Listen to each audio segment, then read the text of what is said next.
Forget about it, Ty. It's Chinatown. Welcome back to Ty and That Guy. I'm Wes Chatham, and this is my good buddy with the silly mug over there, Ty Frank. How you doing today, Ty? Just drinking tea out of my silly mug. Yeah. You know, sometimes when we're pressed for time like we are now, we don't even say hello to each other. We just jump right into the podcast. So we do our hellos and we misses yous and how are you doing live. We do it live. We share what we have on screen for everybody to see. That's why we always keep a camera in the bedroom. What's that? That's why you and I always keep a camera in the bedroom. Well, if your opening quote didn't give it away, then I'm not sure what these people are doing watching this podcast. Because if you don't know the movie Chinatown, then I don't know what to say to those people. Like, how did they make it through life to this point that ignorant of the classics? How did they do that? That's like never having heard of, like, Citizen Kane. Yeah. I mean, I actually feel it would be more disturbing to me if you've never heard of Chinatown than Citizen Kane. Because Citizen Kane, it isn't talked about or referenced as much as Chinatown at this point, I think. In terms of film fans, like if I still hear people talk about, I mean, I guess, you know what, I guess I do hear people talk about Citizen Kane as much. But I'll put it this way. I watch Chinatown all the time. I don't remember the last time I saw Citizen Kane. Yeah. What was your first experience? When's the first time you saw this movie? I mean, it came out, I was probably like 2 years old when it came out, so I definitely don't remember seeing it at a theater. Uh-huh. But so there was this period in my 20s. Like, obviously, I was out on my own. Janae and I got married fairly young, so we were living together, and she and I often worked very different schedules because when you're a poor person, that's what happens. You poor people, we worked the worst schedule, right? So I'd be working like graveyard, and she'd be working day shift or whatever, that kind of thing. And so what I would do is I would go down to the video store and I would just rent a bunch of movies and watch them all day before I went to work. And one of the things I started doing was I would go through like those lists. Because, if you read movie magazines back then, which I did, I never bought movie magazines, but my friends always had them, so I'd read them. Mm-hmm. They would have lists of like the greatest mystery, the greatest horror movie, the greatest, that kind of stuff would be in the magazine. And I would make a mental note of like all the movies that were considered the classics that I had never seen. Mm-hmm. So I would rent them. And while I was at the video store, I saw the box for Chinatown, and it was on one of those lists as one of the greatest mysteries ever. And I like Jack Nicholson and all that. So I rented it and watched it at home. And I remember the first time I watched it, not really getting it, like being like, oh, okay, that was interesting. But I remember the plot was a little too subtle for my idiot 20-year-old brain. Mm-hmm. And then years later, I was like, I should watch that again. And then it was on like HBO or something like that. And I watched it again, and it had so much more impact that second time. Because like I was finally grown up enough to understand what was going on, to understand the plot. Because it's not a plot that holds your hand. Like it's definitely is throwing clues at you and not telling you that was a clue, right? You got to figure it out on your own. Mm-hmm. And by that point, I had sophistication enough, I think, in storytelling to understand what the movie was doing, and I was really impressed. Then I was impressed by the storytelling. The first time I watched it, I was impressed by the acting and the directing, but I didn't understand the story. But that second time, like it all just clicked together. Great acting, fantastic directing, and a story that really had a lot of impact on that second viewing. I like to think about movies when I watch them before I knew anything about movies other than just loving them. And I've said many times on this podcast that me and my dad, one thing that we had, one way that probably the only way that we connected was through movies. He was a movie lover, and he would always introduce me, and he had good taste, and he loved Jack Nicholson. It was his favorite actor. And I just remember this movie was always around, but I never sat down and watched it from beginning to end. I just remember it would be on, and I would kind of catch the end of it, and I never thought too much about it, but I would watch it, and I knew that there was something powerful there, but I didn't fully understand it. I was also, when I got older and started kind of getting into the noir, getting into those movies and enjoying those things. And I remember, I remember my dad showing the Maltese Falcon. And what's interesting is John Huston, who plays Noah Cross in this movie, directed Maltese Falcon. But this movie grew with me. It's a movie that I never was bored, no matter how many times I see it or no matter how many times I've watched it. Even when I first, in the early days when I would watch it, I wasn't blown away. I wasn't sophisticated enough to see the craftsmanship. I just remember thinking like, oh, this is a great noir, or this is a cool thing. And at the end, I'm like, what the fuck? Like the ending of it is like, oh my God. But when I started hearing filmmakers reading their books, hearing their interviews, and every one of them talks about how important Chinatown was them. And then is when I started realizing how wonderful that movie is, how impeccable and flawless that it is. And the more I learn about screenwriting, storytelling, characterization, acting, the more I understand that this movie was a masterpiece. And I don't think I had a level of understanding of the craft for years of seeing the movie to understand how well it's done, how well it's executed. But even now, the more I know, the more impressed I am with it. And I just read the script recently, before this, and I'm still learning shit. Like there's so many layers and so many scenes, and I'm still learning that's being revealed. And you're right, they don't hand it. Nothing is easy. They don't hand it to you, but it's an easy watch. So even if you don't, even if you see it on the first two layers of what's happening, there's never a moment of boredom, and you realize every scene is throwing to the next scene. So this scene happens, and because this happens, the next thing happens. But I went through each scene, and what I realized is every scene, if you go through each scene in this thing, every scene accomplishes these 5 things. First, it moves the story forward. Everything happens, and then the next thing happens because that thing before it happened.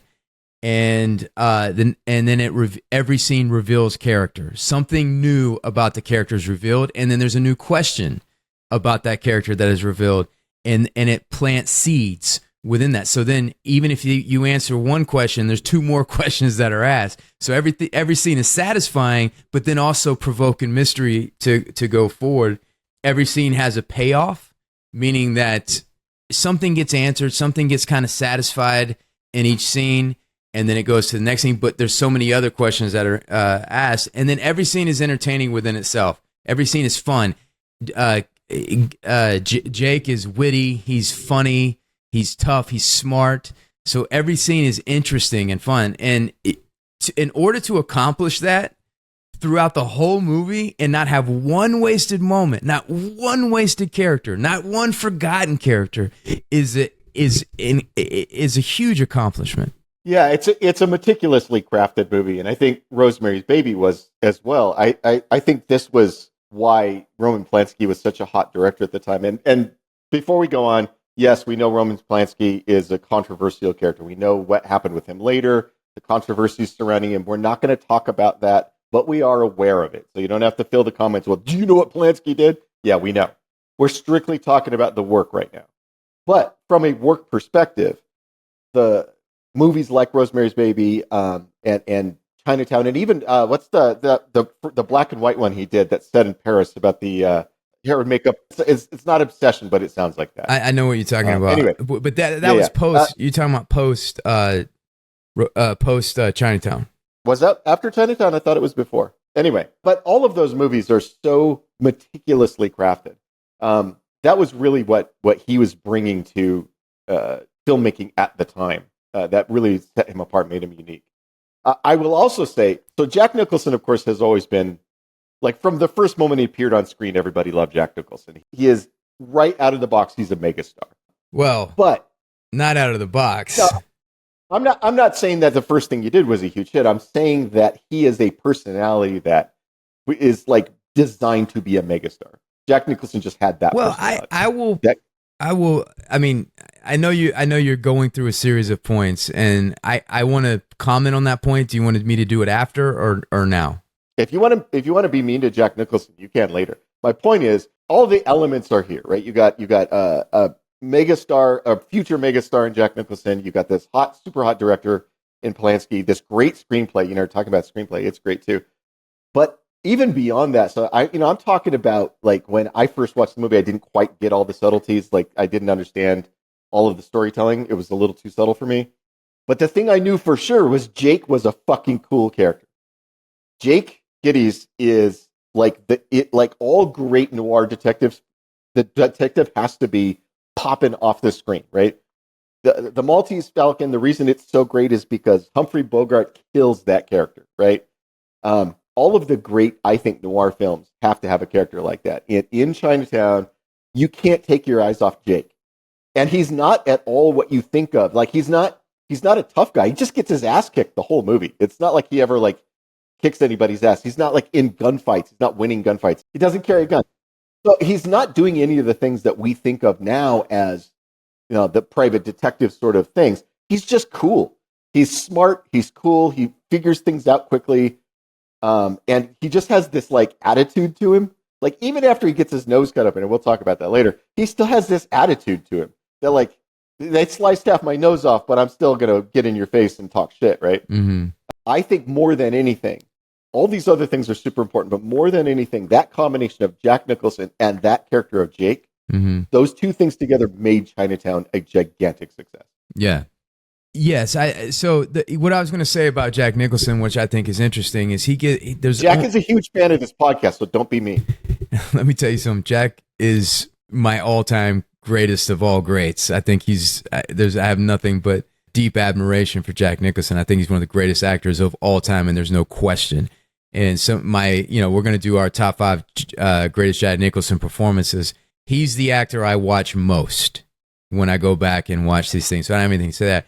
But I think part of what makes him so great is the years of him really studying the craft and not making a lot of headway. So Jack, he worked for Roger Corman for a decade, and that's where he learned to act. That's where he learned to write. And it was somebody that is a real technician and a real craftsman. And one of the things that I think people misunderstand about Jack Nicholson, these are his own words, is because he has such a presence and a charisma. And the reality is Jack could be on screen and he's just interesting. You're going to watch him.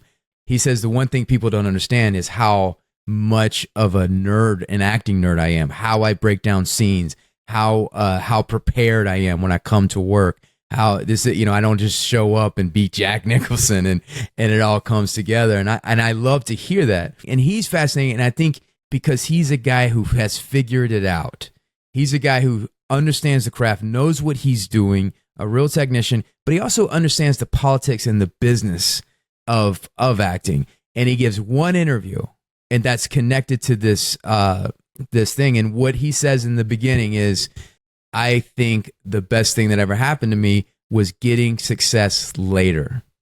And when I got success, I was prepared. He says, I remember I was doing theater and Michael Landon got Gunsmoke while we were doing the play. And he goes, we were all envious and jealous. And he says, I realize now how lucky I was that something like that didn't happen for me because of where I am now.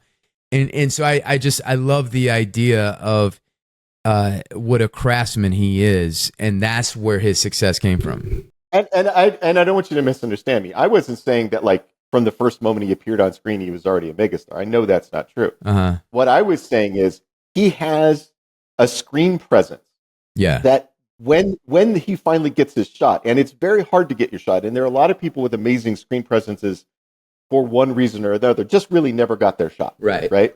It does happen. It's a hard business to break into. And I'm not saying he didn't work hard to break in. What I'm saying is he has the kind of screen presence that when he gets his shot, he's going to pop off the screen.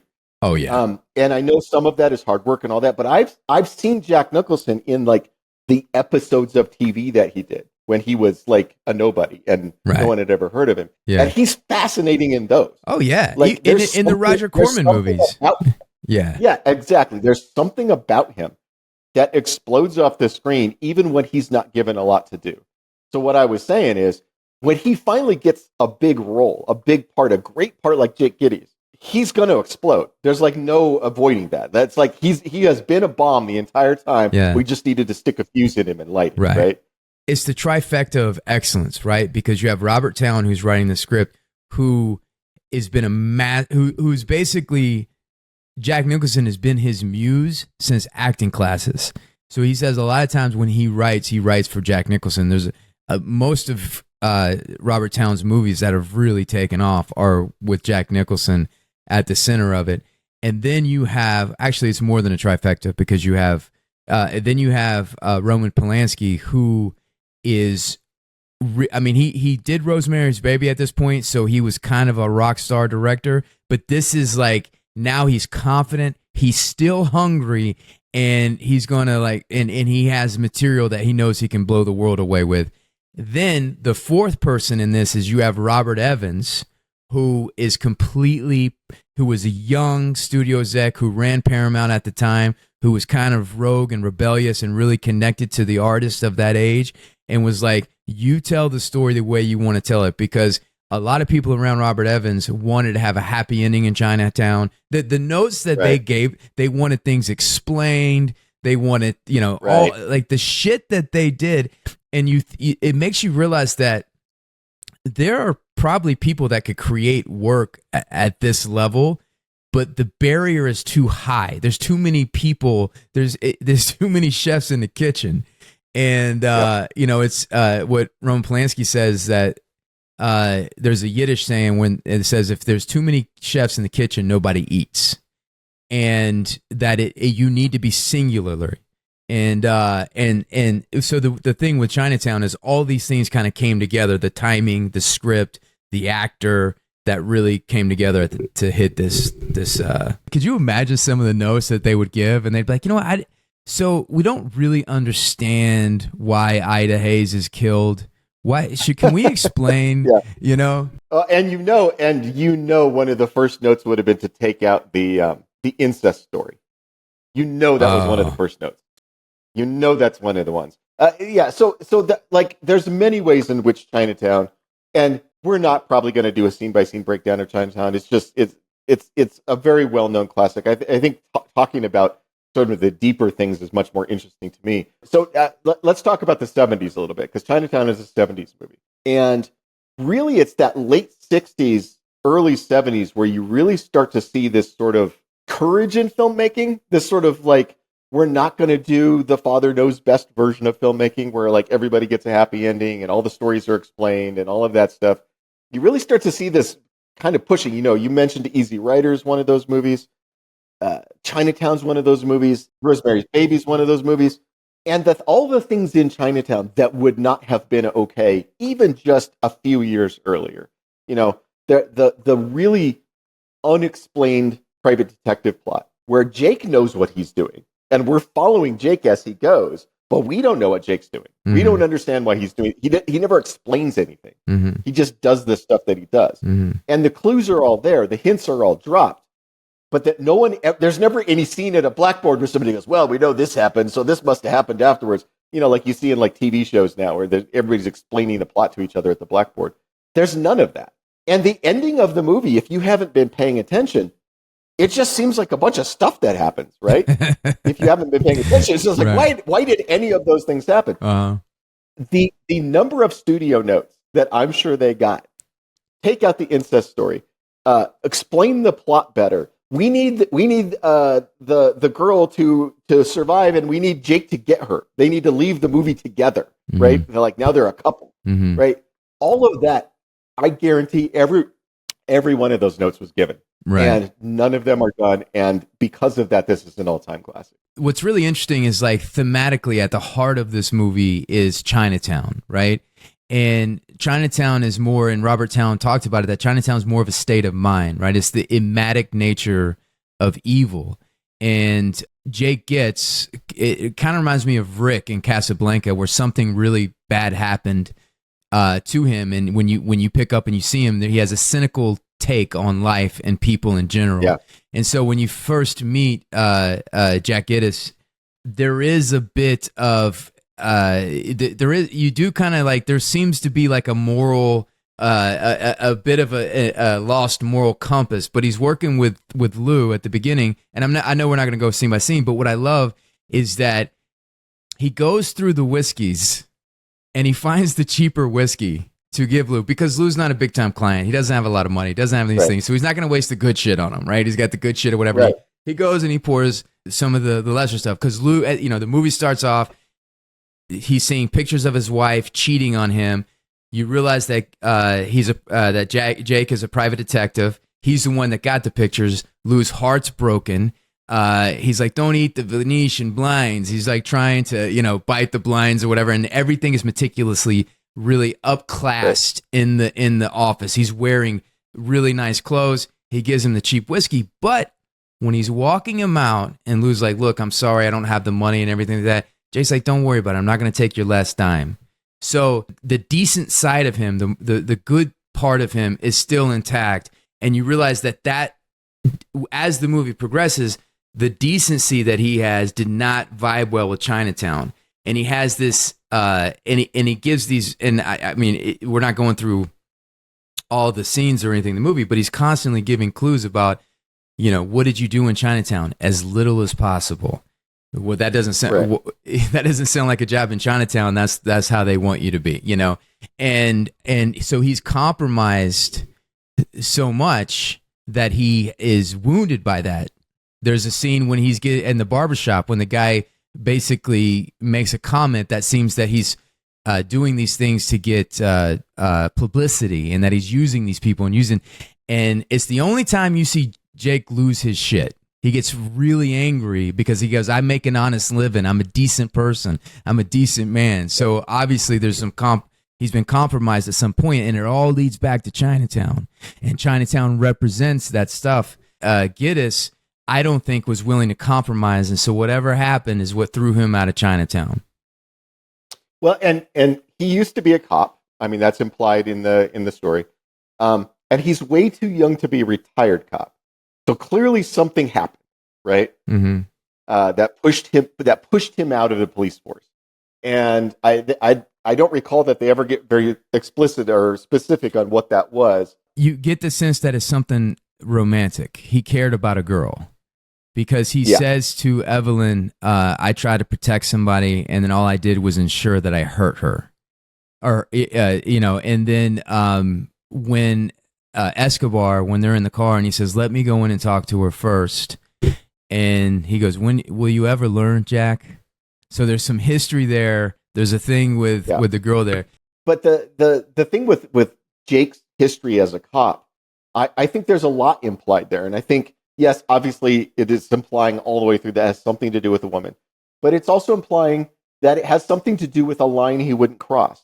That, you know, and if you think about what the police in LA in this time period were in the time period of the movie, which is what is that, the 40s, 50s, 30s, late 40s, 30s. early is the 30s? Yeah. Anyway, that period, the police were considered to be very corrupt. You know, that there was this back and forth between the police and the mob who were trying to move into LA, and there's been a bunch of movies made about that period, but the corruption of the Los Angeles police and how they were all sort of owned by various important money interests. So if you take that context and you take how Jake behaves, you really get this sense of a guy who, there was a line he wouldn't cross. There was a level of corruption he was not comfortable with. And the way he tried to avoid being corrupt is by just not doing anything. The line you say about, I did as little as possible, right? So he avoided corruption by just not doing anything. And then the first time he does something, clearly there's this woman involved, where he tries to do something, he crosses those lines, and he's pushed out of the police force, is the sort of implied story that I get when I watch this. So you've got a guy who's got a chip on his shoulder. You know, that scene that you're talking about where he's like, I'm a good man, I earn an honest living. That's a really important scene, because we see the chip on his shoulder for the first time. Mm-hmm. Anybody who has to insist that they're a good man has been accused of not being a good man in the past. Mm-hmm. Right? Or so we know that's part of what he's carrying with him. Or is carrying a little bit of guilt and shame where he's compromised in the past. Right. You know, and he's overcompensating with what he does there. And maybe he questions even too, what he's doing for a living now. Because when the fake Miss Mulray comes to him, she says, I think my husband's having an affair. He says to her, why don't you just go home and just pretend like you don't have these suspicions? Basically, like, it might not be good for you to actually know the truth. And I don't know if I want to do this for you. And she's clearly rich. So he's turning down money in that moment. And there's a lot of things along the way that's contrasting within himself, because there's, his taste is very sophisticated. The way he dresses, the cigarettes he smokes, the cars he drives, the way his office is decorated. So he definitely likes money. He definitely wants money. But there's several times throughout the script where he's not greedy, where he kind of leans away from that.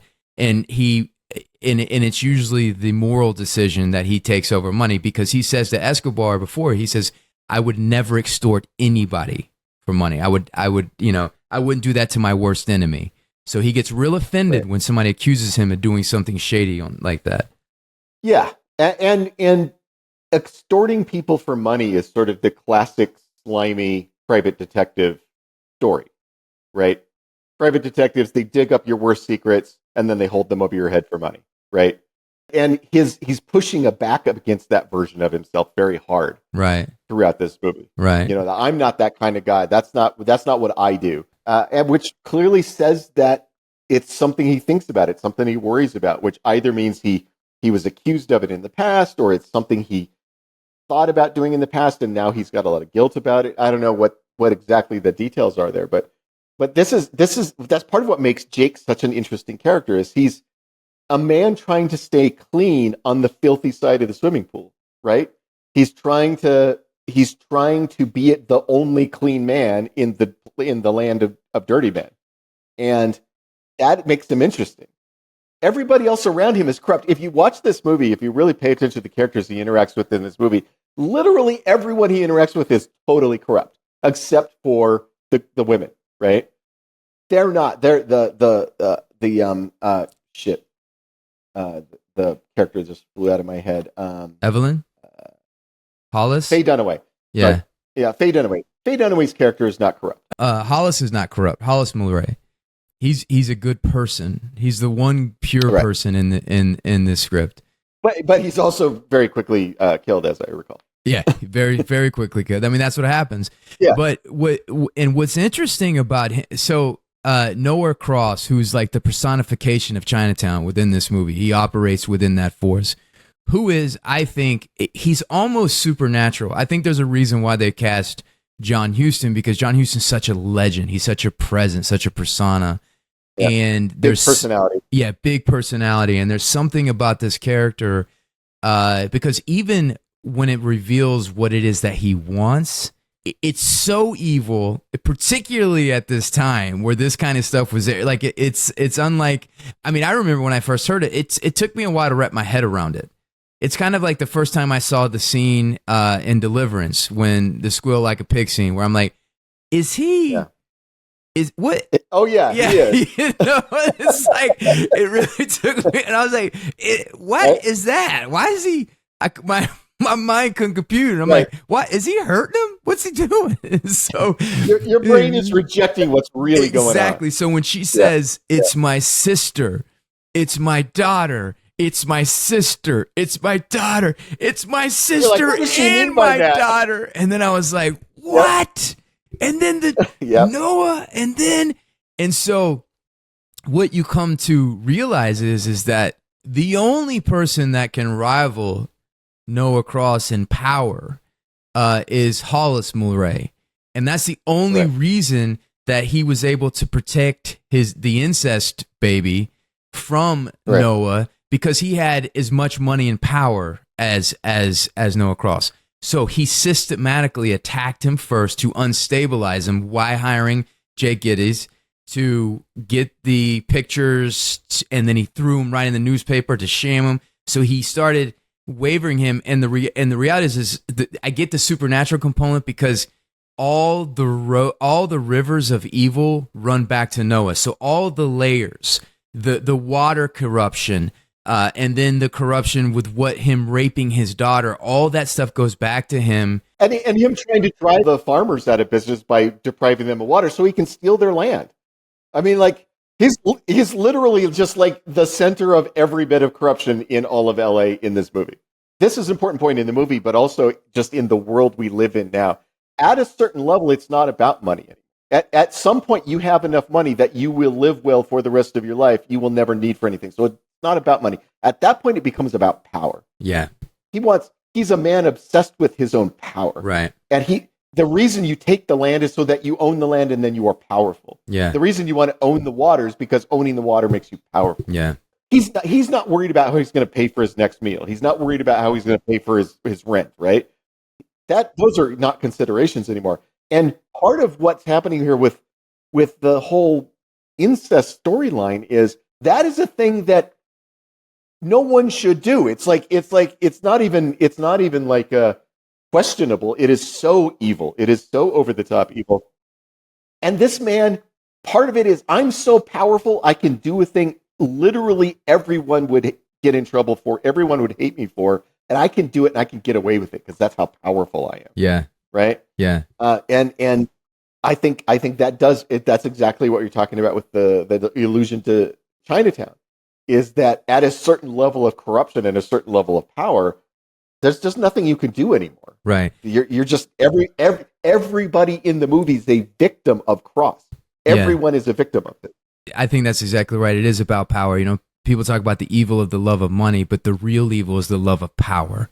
And people think they love money. Well, first you get the money, then you get the power. Yeah, but people think that they love money, but they don't love money. They love the power that money gives them.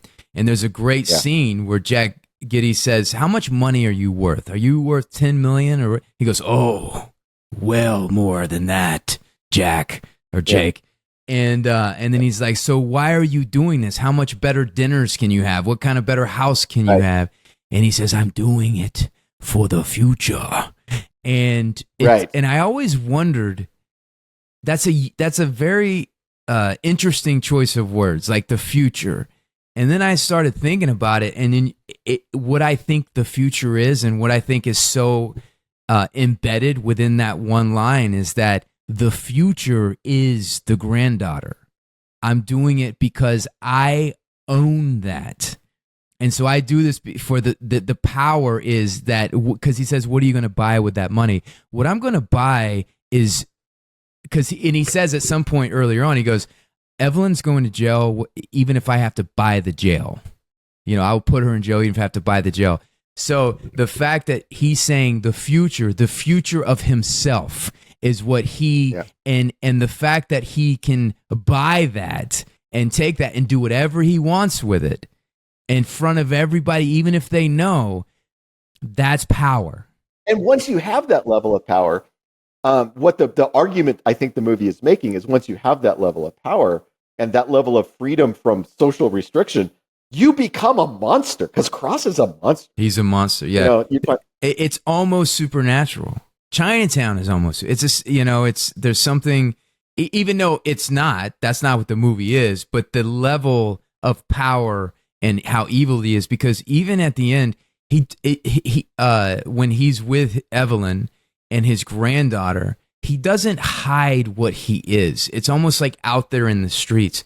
And and he says to her, you to say something, because he says to her, she's mine too. And then she says, she'll never know that. You know, he goes to take her away.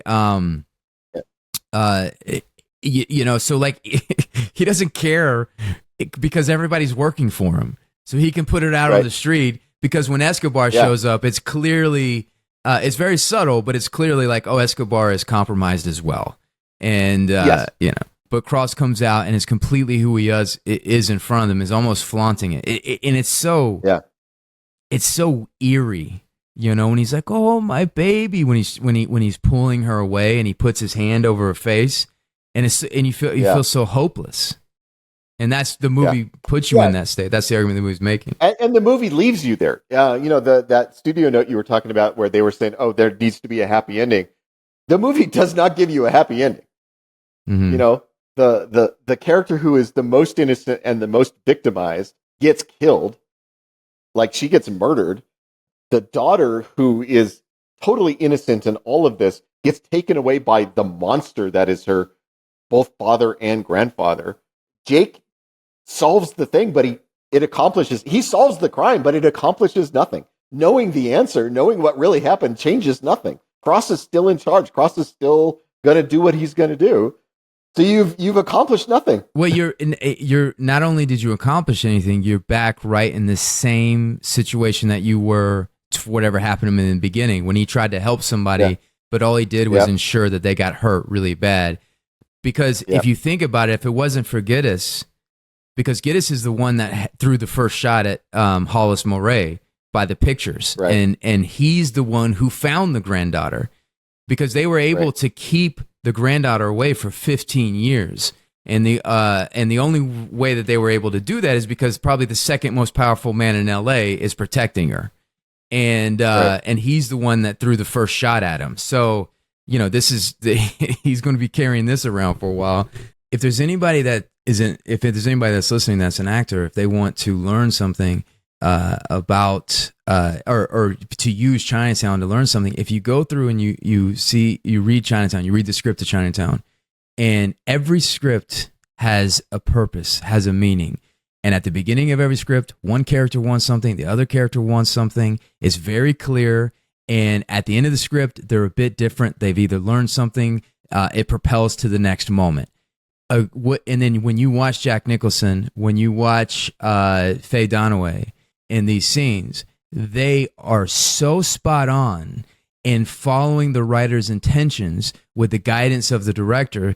That's why this movie hits every scene. Is so impactful at the end.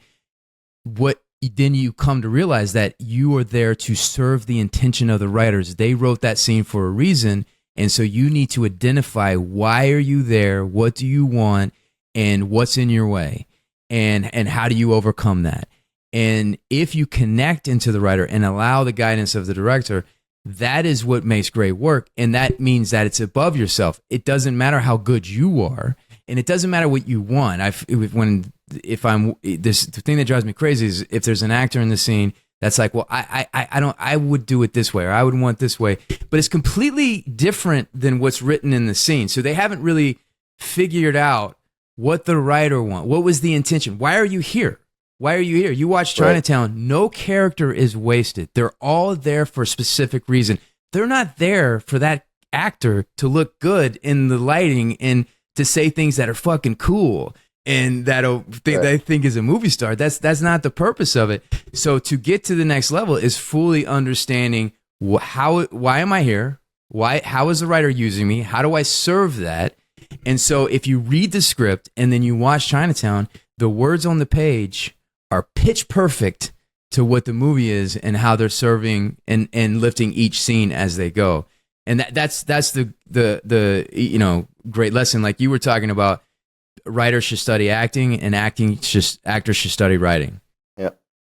So, what is our big takeaway from talking about Chinatown? I think my big takeaway is don't have an affair with your daughter. Don't do that. No, it's a bad move. It makes you evil. Yeah. And then don't try to have an affair with your granddaughter. That's a double bad. Oh my God. That's a double whammy. Oh my God. Double whammy. Don't. Yeah, it's like, this is the worst thing you can do. Oh, you found something worse. It's like look. I can picture Jack Nicholson like an after school special at the end being like, "Hey, I'm Jack Nicholson. I play Jack Gittes on this, and I'm here with a message. It's not good to sleep with your daughter, and especially don't sleep. The more you know, you know." Yeah. Yeah, no, that's like when you're so much of a demon that you're like, I have achieved the highest level of evil ever. I wonder if I could go higher. I wonder if I could be worse. Right? Like, even that's at that point, you don't worship the devil worships you. Yeah. What is the worst, most heinous, destructive thing I can do to my lineage? Yep. And that's what you would do. Yes. Well, one thing I want to end with, because Chinatown is such a beloved movie. This podcast is just two guys who like movie and talk about movie. I'm not an academic. Ty is not an academic. And So, we didn't talk about the cinematography. We didn't talk about Jerry Goldsmith's score. And then there's plenty we just scratched the surface of how complex and beautiful this movie is. So, I if I listen to this podcast, I would think you didn't talk about this and what about that and everything like that. We have an hour. And so we're just talking about it. And whenever we talk about great movies, like whenever we're talking about movies like Big Trouble in Little China and stuff, I don't think about this. But when we talk about movies like Chinatown, I think I always feel like I need to say at the end, we're just two guys who talk about movies. Like that's what this podcast is. I'm offended that you say I'm not an academic because I have PhDs in both movieonomy and movieology. So okay, I'm not an academic. I consider myself an academic. Yeah. I'm sorry. I'm not an academic, right? I'm just a dipshit who gets to work with the real academic over there in the other screen. I like how I always gesture to you like I'm always like this because your screen is there. Yeah, like I'm right over there. You're right over like this guy. All right. What's our top 5, Joseph? We're doing best Jack Nicholson performances. Quite a few. Yeah. Yes, there are. Okay, well, Chinatown's obviously going to be one of them. Where is the first time you really noticed Jack Nicholson? Cuckoo's Nest. Was that the first time? Yeah, Cuckoo's Nest. My dad loved Cuckoo's Nest, and I think it's one of my favorite movies. It's definitely, I watch it once a year. It's such a good movie. It has so much heart. It's so beautiful. It's so sad. Another really sad movie. But he's on another level in that movie. I love his performance in that. Oh, but I would have to say the first Jack Nicholson movie that I've seen over and over and over was The Witches of Eastwick. Oh, really? Yeah.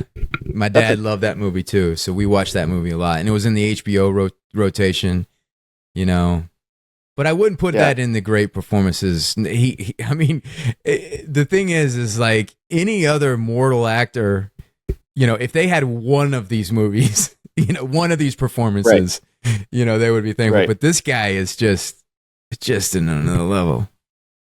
Now, The Postman Always Rings Twice. Have you seen that? That's another Robert Towne script, of course, with Jessica Lange. Yeah, it's a classic. Yeah. But I would probably be getting into favorite. The hard thing about this is not choosing your favorite movies and really focusing on favorite performances. And a personal favorite performance of mine is Terms of Endearment, because I think that it's his first role where he's playing an older person, like accepting him being an older, and he's so charismatic, he's so funny, but he restores this sense of life and adventure in Shirley MacLaine by being Jack, and I think it's such a powerful movie, so well done, and I think he's great in that. Are we going to put The Shining up here? Because I think Jack Nicholson's performance in The Shining is part of what makes that movie the masterpiece that it is. Yeah. Now, I would not put this movie on the list. On the top 5, but I have a great deal of affection for Mars Attacks. And of course, Jack Nicholson plays 3 different characters in Mars Attacks. And all of them quite different from each other, and all of them awesome. Jack Nicholson as the president in that movie makes me laugh my ass off. He cracks me up. That scene where he's up doing the public address and he goes, I just want to remind the American people that they still have 2 out of 3 branches of government, and that's not bad. After all of Congress gets killed. Now, I think 5 Easy Pieces might have, because it's not my favorite of his movies, but it's definitely my favorite of his performances, and I'll tell you why. He's great. He's great in it. Yeah, and I'll tell you why. So at the end, when he has that speech with his father, he didn't feel like it needed that emotional moment. He didn't want to do it. He fought the director tooth and nail. The screenwriter kept trying to write drafts. He would look at it, he would tear it up and everything, and he didn't want to do it. The director tells the story of the day where he's got his father in the wheelchair out there in the thing he has there, and Jack goes in the back seat with the script, and he's like, I didn't want to fucking do this scene. This script's, I can't do anything. And he loses his temper, and he takes the fucking script, and he starts tearing it like this, and he's like, all right, goddammit, I'll write my own thing. And he sets the script down, and he writes his own speech, freehand, right? Then he goes out, he sits down, the director sent the crew away, he puts the camera there, and if you know something about his personal life, which I know you do, he's having this conversation with his father, and it's so authentic, it's so in the moment, and it came from him 2 minutes before, and it's the most moving thing about the movie. One of the most moving scenes he's ever done, and it's so powerful. And so yeah, that's why I would put there. And it's also, there is a thing about there has been a thing about Jack, is his personality is so powerful that there are a lot of movies that just run off the juice of his personality. So when he has a moment where he's so stripped down and you don't see Jack, you don't see that Jack, you see like the real Jack who went through all the family shit that he went through when he was growing up. Yeah. Now, and I will say, I mean, I think that's an important point to make. There's so many movies that would be quickly forgotten had it not been for Jack Nicholson's performance in the movie. Yeah. I think A Few Good Men is a fine movie. It's fine. It's got a bunch of up and coming actors. It's got a Tom Cruise who's really coming into his own. It's got a young Demi Moore.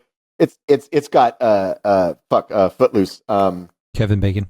It's got Kevin Bacon. So it's like a movie with a lot of star power in it, but I think nobody would remember that movie if it wasn't for Jack Nicholson. I agree. Jack Nicholson's performance as the Colonel, there's reasons why that movie there's still YouTube clips of that movie. If you go into YouTube and look for A Few Good Men, there's a ton of clips. Every one of those clips that people put on YouTube has Jack Nicholson in it. Right? There's no clips on there where it's Demi Moore talking to fucking Tom Cruise, right? It's always a Jack Nicholson clip. His performance in that movie elevated that movie from a thing everybody watched and then forgot about to a thing that people to this day still remember because he's in it. One thing that we can't do without is The Last Detail. And, when I see The Last Detail, because my dad and my granddad were all old salt dogs. And there's Jack, and Jack, he alters himself in a way that is so authentic and so real to those guys. He's not like Jack Nicholson. Like, he is a bigger than life and larger than life character, but he's doing it in the style of those old salt dogs. And he's this old chief petty officer, and he's so good. And the movie is so good. And he's plays this guy that is hard and tough, and then they realize that there's the prisoner they're taking, that he's somebody that doesn't stand up for himself. He doesn't know how to take up for himself. So there's a bit of decency and kindness that come out of them to like they extend to this guy. It's a great movie, but the performance is great. Yep. Do we have 5? I mean, we have 4 and then a lot of possibilities for number 5. That is really tough because for me, and and I would love to hear what you. For me, it comes down to The Last Detail, 5 Easy Pieces. Jesus, that's tough, man. I guess I think probably 5 Easy Pieces is, of these 4 great movies, the best of those 4 great movies. I mean, it is a classic for a reason. I would take The Last Detail over Terms of Endearment. Well, yeah, I would. It's a testament to how great he has been for as long as he's been great, that it's this hard to come up with the list, right? That there are so many movies that should be on the list. When Terms of Endearment isn't the best movie in your catalog, that says something. Yeah. Right? Yeah. I can't believe The Postman doesn't. The Postman Rings Twice isn't on there. Reds. He was so good in Reds. Just his role in it. The other one that is a personal favorite of mine is The Departed. Yeah. Him playing basically the Whitey Bulger character in Departed. He did a better Whitey Bulger than Johnny Depp did playing actual Whitey Bulger in the Whitey Bulger movie. Right. She fell funny. Please like and subscribe. Thank you guys for hanging out. We love you. Say goodbye time. Go to bed, Wes. You seem very tired.